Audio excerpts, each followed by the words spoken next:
Hi everyone, Mike Hall here. I received an email this week. Well, I've received hundreds of emails as I always do, but one in particular is going to be the subject of today's video. So I'll just read that email to you now.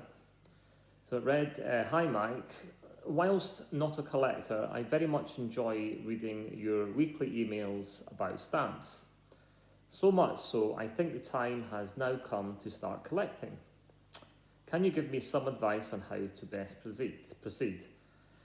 Well, that's one of those emails where I go, well, that's great, because my emails are obviously achieving something, but then I think that's going to take me hours to respond to.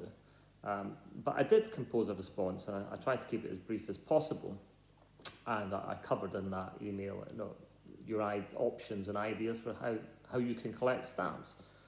The basic thing about collecting stamps is your options are limitless, such as the nature of the hobby. You can literally do it however you please. The most basic form, the way most people start, particularly children, is an all-world collection, which is collecting stamps from all over the world. And that can be very rewarding educationally, because it covers geography, it covers history, when in time were these stamps issued and what was happening then, the artwork on the stamps, and various cultures from around the world. So it's great in educational merit as a hobby. The website I would actually recommend for anyone starting out as a sort of child collector, or if you know a child that you want to get into collecting, I would direct them to stampactive.co.uk. It's probably the best website out there. It's got a lot of activities to get children interested in stamps, which I think is a good thing. But generally, most people that collect then start to specialise in an area, normally a country. So it may be a country that has a specific interest to you, or just your home country, or it could be just a specific time. So King George VI reign's a good example. That's a very popular area. It's mainly popular, King George VI. It's one of the ones that I recommend, because you can actually build a complete collection of King George VI stamps on not a huge budget, other than a few rarities. You can actually complete a collection. But also, I personally think that the King George VI stamps have it's just full of amazing pictorial issues, and is a very, very attractive collection to build, in my opinion. A small number of people then get much more specialised, and they get into a very, very detailed area, and it becomes more. That's when it becomes philately rather than stamp collecting. That's the study of a subject, and that can be incredibly rewarding intellectually. But I thought I'd also share with you just some ideas that I know of from different people that I know and what they collect.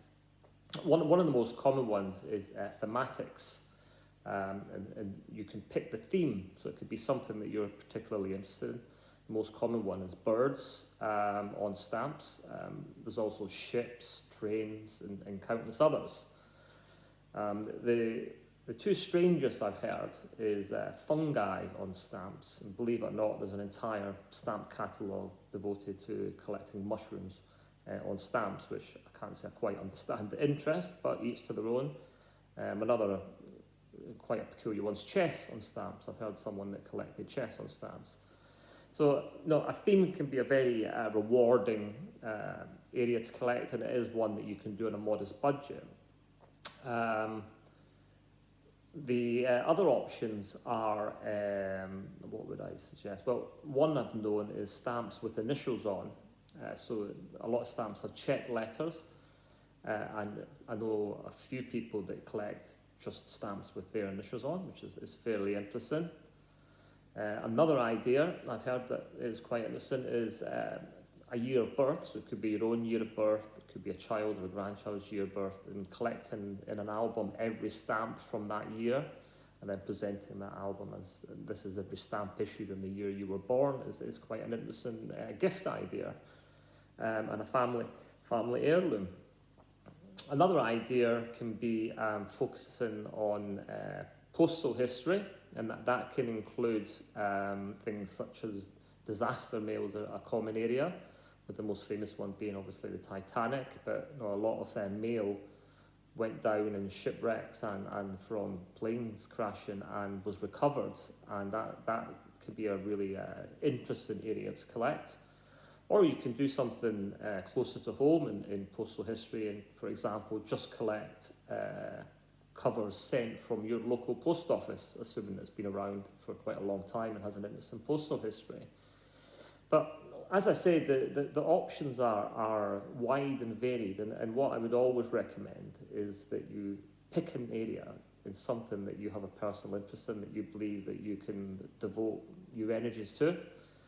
Do lots of research, learn all about the subject, buy any books on the subject, research online, go to societies and meet like-minded collectors in that area, and build a knowledge. And the more you get into the hobby, the more rewarding you'll find it. And it's probably why most people that pick up stamp collecting, it becomes something they do for their entire lifetime. And that's what can be so pleasurable about the hobby. So that's a few ideas. There's many, many more. If you want any more ideas, feel free to get in touch with me. You can always contact us at info@justcollecting.com. We do respond to all emails, even if it does take us time. So thanks very much for watching this week, and I'll see you next week. Thank you.